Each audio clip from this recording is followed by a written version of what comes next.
Bonjour à tous, aujourd'hui je vais à la rencontre de Sonia, jeune dessinatrice de talent habitant au Dora. Pour être franc, je connais le travail de Sonia. Un superbe dessin de Goldorak trône dans mon bureau. Générique!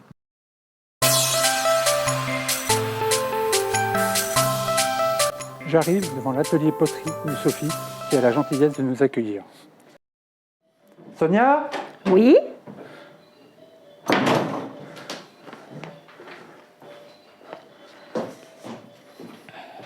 Bonjour! Bonjour Manu. Va bien? Ça va? Ça va bien? Alors, prête pour la petite interview? Prête. Sonia, première question. Qu'est-ce qui t'a donné envie de devenir dessinatrice? Je pense que j'ai toujours eu envie de l'être. Depuis toute petite, les dessins animés, direct j'ai mis le pied dedans. Et j'ai tout de suite su que je voulais travailler là-dedans. Arrivé au collège, je savais déjà, quand les profs nous demandaient ce qu'on voulait faire plus tard, je voulais faire du dessin. Voilà. Donc j'ai jamais changé d'avis. Parcours de vie fait que je m'en suis plus ou moins écartée par moments, mais on revient toujours À ses amours. à ses amours. Voilà. Quel est ton support de prédilection pour dessiner? Plutôt le papier. Papier? T'as pas essayé la tablette? La tablette, pas encore. Je ne suis pas numérique pour l'instant. Ok. Je suis encore très papier-crayon. Ok. Très bien. Quels sont tes artistes préférés et pourquoi t'inspirent-ils? Des artistes japonais, bien sûr. D'accord. Mangaka. Mangaka. Les premiers artistes qui m'ont marqué, en dehors d'Akira Toriyama et son célèbre Dragon Ball, graphiquement, c'est Tsukasa Ojo sur City Hunter, Nicky Larson en français, et Takehiko Inoue, Slam Dunk. C'est les premiers dessins, en fait, j'ai appris à dessiner avec eux, à reproduire, à force de reproduire leurs dessins. C'est comme ça que j'ai appris au tout début, puis après par les études. Par les études, oui. Il y a le don au départ, puis après... Voilà, il y a l'envie, pas forcément le don, parce que je pense que je suis plus passée par l'apprentissage, l'envie, et après j'ai appris. Et l'école, l'air de rien, m'a beaucoup appris, parce que quand on recopie, on n'a pas forcément les techniques. Et après, j'ai appris les techniques, et c'est ce qui me sert encore aujourd'hui. Vraiment, ce que j'ai appris à l'école, notamment plus tard en BTS, mes professeurs de la souterraine, m'ont appris quelque chose qui est resté très ancré en moi et qui aujourd'hui me sert toujours. Quand je veux démarrer un dessin, c'est leur technique qui m'aide à réaliser. On n'était pas resté comme la plupart des gens au stade du gribouillage. Pardon. Non, après vraiment voilà quoi, j'ai voulu travailler avec ce que j'ai appris, et puis je suis restée quand même sur ce que j'aime, le style japonais, le manga. Ouais. Voilà. Ouais. Et est-ce que tu as d'autres sources d'inspiration, hormis les auteurs? Il y a des artistes, on va dire pareil, que j'ai découvert grâce à l'école, l'histoire de l'art. Je suis assez marquée par les artistes de l'art nouveau, notamment Mucha, dont j'aime beaucoup le style graphique, qui a un côté, je trouve, très féminin. Et j'aimerais être capable de produire des courbes comme lui, avoir la douceur de son dessin. C'est quelque chose qui... voilà. C'est assez compliqué parce que c'est vrai que j'ai commencé par... j'aime beaucoup les mangas pour garçons, avec des styles plus durs, des traits très géométriques. Et j'aime énormément la douceur, justement, du dessin de Mucha. Alors, j'essaye de trouver mon équilibre entre les deux. Un petit mélange entre les deux. Peux-tu nous décrire ton processus créatif? Alors, en général, quand je dessine pour moi, pour ma propre création, c'est des idées qui viennent dans la tête, un mélange en fait d'images. À force de lire, je lis des mangas tous les jours, encore aujourd'hui. Je relis toujours les mêmes mangas parfois. J'en découvre certains styles nouveaux et je pioche des idées par-ci par-là. Il y a des personnages qui, quand je les découvre, me marquent tellement que j'ai besoin de les représenter. Et en général, je pars d'une base. J'aime énormément dessiner des personnages. Donc souvent, c'est une pose qui me plaît. Et je me dis, ah tiens, je verrais bien tel personnage dégageant une telle énergie à travers cette pose. Et donc, j'ai besoin de le représenter. Quels seraient tes conseils pour quelqu'un qui veut se lancer dans le dessin? De dessiner tous les jours. Oui, c'est une bonne première étape. Non, vraiment, c'est-à-dire que c'est un entraînement comme pour un sportif, c'est un entraînement quotidien. Dessiner tous les jours et puis suivre un cursus scolaire artistique, si possible, qui donne les bases et ouvre différents champs des possibles. Quand j'ai suivi des cours d'art appliqué, j'étais en lycée cours art appliqué, et j'ai pu découvrir différentes branches du secteur du dessin. On a fait de l'architecture, on a fait du stylisme et de l'illustration. On a travaillé les différents thèmes qui existent à travers les arts. Ça permet de voir dans quel domaine on se sent le plus à l'aise, dans quel domaine on a envie de continuer, de s'affiner. Il existe beaucoup de possibilités et il faut continuer, aller faire des stages, se rencontrer les gens et puis ne pas baisser les bras surtout. Ouais, oui, ce que j'ai fait. Moi, j'ai fait du dessin industriel. Ça m'a pas passionné. Voilà. Non, c'est pas évident. C'est-à-dire qu'il peut y avoir effectivement des hauts et des bas pour tout ce qui est carrière artistique, mais il faut pas lâcher. Ça revient toujours par un biais ou par un autre. Et les rencontres sont importantes. Saisir toutes les opportunités qui se présentent. Moi, j'ai participé à beaucoup de concours de dessin pour motiver, l'air de rien. Ça donne des objectifs, certains. C'est bien. Non, juste de faire partie, de se donner des challenges, de faire partie et de se donner sans arrêt un objectif pour aller plus loin. Et après, voilà quoi, saisir toutes ces opportunités qui peuvent arriver. Oui, donc il vaut mieux commencer jeune. Enfin. Ce qui est bien, mais on peut avoir un parcours artistique même adulte. C'est bien de ne pas préciser d'âge, même adulte. Non, mais c'est vrai. Ça peut arriver à tout le monde à tout âge. Le dessin, ça touche tout le monde. Ouais. J'en connais qui dessinent pas bien. Enfin bon. Je ne citerai pas de nom. Ça s'apprend. Si elle regarde. Ça s'apprend aussi. Ouais. As-tu une technique particulière que tu aimes utiliser? Alors, j'aime particulièrement faire des croquis. J'aime dessiner au crayon.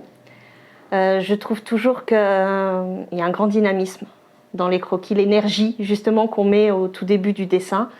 J'aime beaucoup et depuis peu, je me suis mise à l'aquarelle et je découvre que je me sens extrêmement à l'aise avec cette technique. C'est bien. Et justement, j'y trouve l'équilibre que je cherchais un petit peu entre douceur de l'aquarelle et les personnages que je dessine qui sont un petit peu plus des caractères un peu plus durs. Et j'ai l'impression d'avoir trouvé l'équilibre que je cherche depuis quelques années. Quel est ton projet artistique préféré et pourquoi? Parmi ceux que j'ai faits, il y a un projet récent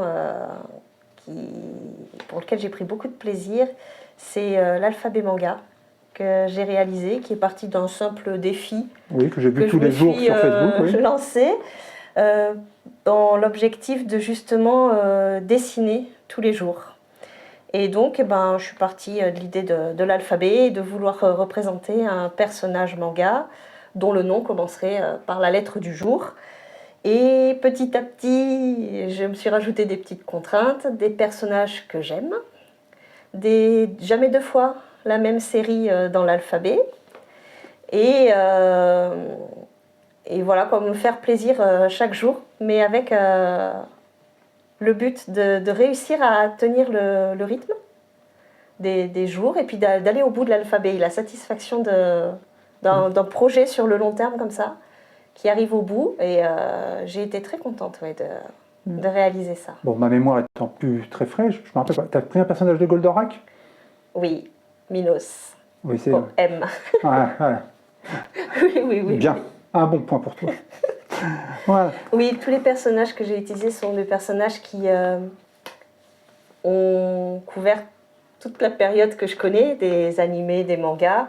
Donc ça peut être autant des personnages que j'ai appréciés dans mon enfance, Goldorak, Ulysse, Lady Oscar, Voilà. et des personnages non, pas Lady Oscar, moi. plus récents, Ouais. comme Deku, personnage de My Hero Academia, pour qui j'ai beaucoup d'affection. Enfin, voilà, ça permet de couvrir un petit peu en même temps le panel de mes goûts en termes de manga. T'as regardé le dernier Goldorak ou pas? Oui. Comment tu trouves? Alors, je ne suis pas objective du tout. Je suis complètement fan du caractère designer de la série. C'est vrai qu'il est plus moderne, il est très modernisé. Et je suis archi fan des chanteurs du générique, donc... Oui, en plus là c'est en VO. Donc, oui. Donc je ne suis pas objective du tout, j'ai bien aimé. J'ai regardé les 8 premiers épisodes pour l'instant. Oui. J'aime bien. Après, était-ce nécessaire? Alors, Comme très souvent, ce que je me dis quand on reprend des anciennes séries, on aurait pu nous raconter cette histoire-là en créant d'autres personnages. Oui, voilà. C'était pas nécessaire de reprendre Goldorak. Mais c'est un plaisir quand même de regarder. Moi, je regarde et je le vois comme une autre histoire. Voilà, c'est tout à fait. C'est comme si on reprenait effectivement d'autres origines. J'arrive parfaitement à m'en détacher. Moi, ça ne me gêne pas, les reboots, tout ça. J'accepte tout. Après, est-ce que ça va me rester en tête ou pas? Est-ce que ça nous marquera dans le temps ou pas? Alors moi, moi non, parce que je ne garde pas les enregistrements déjà. Donc, on verra. C'est vrai qu'on les regarde aussi avec notre œil d'adulte aujourd'hui. Et donc forcément, ça nous marquera moins que ce qu'on a vécu enfant. Oui, oui, c'est ça. Mais moi, curieux, j'ai regardé quand même. Mais je trouve qu'il y a quand même une qualité graphique qui me plaît. Les rythmes des épisodes sont corrects. Mais après ça, je ne suis pas sûre que ça restera. Quelles difficultés as-tu rencontrées dans ton travail de dessinatrice? La difficulté principale, c'est de faire comprendre aux gens que c'est un vrai métier, que c'est une passion. Ça peut être un loisir, mais c'est aussi un métier. Et d'être reconnu comme tel. C'est-à-dire que j'ai évidemment eu des périodes, après les études, maintenant tu vas te chercher un vrai métier. Non, j'aimerais vraiment. Après, évidemment, il y a eu les aléas de la vie qui font que plus ou moins je me suis éloignée pendant certaines périodes du dessin. Et je me suis retrouvée à un moment charnière avec des rencontres de personnes qui ont su, on va dire, raviver la flamme. Et je me suis lancée à monter mon auto-entreprise pour me lancer directement dans le métier par moi-même. L'envie de partager ce que j'aimais. Je me suis rendu compte que j'aimais énormément apprendre aux gens les techniques, partager avec eux, tout âge. J'ai des élèves enfants, j'ai des élèves adultes. Ce partage, cette transmission, c'est quelque chose que j'aime beaucoup. Et il y a des gens qui sont prêts à apprendre. C'est un métier, ça peut être professeur de dessin. Et l'illustration, après, ce qui est très compliqué, c'est les gens ont du mal à mettre une valeur sur un dessin. Ils ont envie, ils disent tu peux me gribouiller un dessin. Quand on leur dit que c'est un travail, que ça a une valeur parce qu'on a passé beaucoup de temps dessus, ils ont du mal. Pour eux, tout est toujours trop cher. L'art ne devrait pas être payant pour beaucoup de gens. Je pense que les grandes industries du cinéma et de la musique sont confrontées à ça aussi. Et je pense que le manque de reconnaissance, des fois, c'est un petit peu contrariant. Ouais. Malheureusement, avec l'art, il faut quasiment être mort pour être connu. Et c'est vrai que c'est peut-être pour ça que aussi j'aime beaucoup le manga, parce que c'est de la reconnaissance de son vivant. Parce que le manga continue tant qu'il a du succès. Et donc, le succès étant là, les gens lisent, on achète les livres. Moi, j'aime posséder les livres chez moi, les relire, voilà. Je rechignerai jamais à aller acheter un livre. Voilà. Comment a évolué ton style au fil du temps? Alors, on va dire que dans un premier temps, depuis donc toute jeune, je copiais beaucoup les artistes. Et petit à petit, sans vraiment m'en rendre compte, je pense que je me suis un petit peu éloignée. Je copie toujours, je prends modèle, je peux dessiner des personnages, je peux dessiner Sangoku, je peux dessiner Luffy. J'aime les dessiner, mais je pense que mon trait, je ne suis pas capable de reproduire maintenant le trait de l'auteur. Je pense que petit à petit, je m'en suis détachée, même si on reconnaît le personnage. Ça va être mon propre trait avec mes petites erreurs, mais je pense après, oui, dans mon travail, même si je représente des personnages qui sont connus du grand public, oui, dans la façon de les faire, ben justement, j'essaye d'apporter peut-être un peu de douceur à certains personnages qui viennent d'illustrations pour garçons plus durs. Et je pense que mon style peut encore évoluer au fil des temps, au fil de mes humeurs aussi. Oui, bah oui, parce que des fois ça peut jouer quand j'ai besoin de faire des illustrations, que j'ai besoin d'évacuer certaines choses.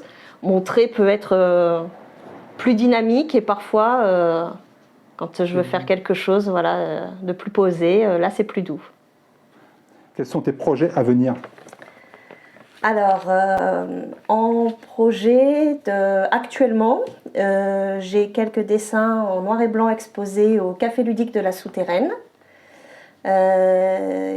L'exposition est en cours.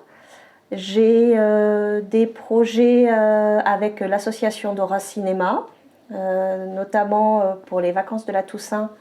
Le 21 octobre, lors de la diffusion d'un film, je tiendrai un atelier dessin juste avant le film. Ouais, donc pas longtemps. Dans pas longtemps, avec le petit dessin animé Anzu le chat fantôme. Donc nous nous amuserons à dessiner des yokai aussi. Et sans doute un projet peut-être avec l'école du Dora autour justement de l'alphabet manga. Alors Sonia, merci beaucoup pour cette interview. Merci à toi Manu. Peux-tu nous donner tes réseaux sociaux? Mais vous me retrouvez sur Facebook et Instagram au nom de l'atelier d'Ayou, Ayumi Mawari. Merci beaucoup. Et on remercie encore Sophie de nous avoir accueillis dans sa poterie. Merci Sophie.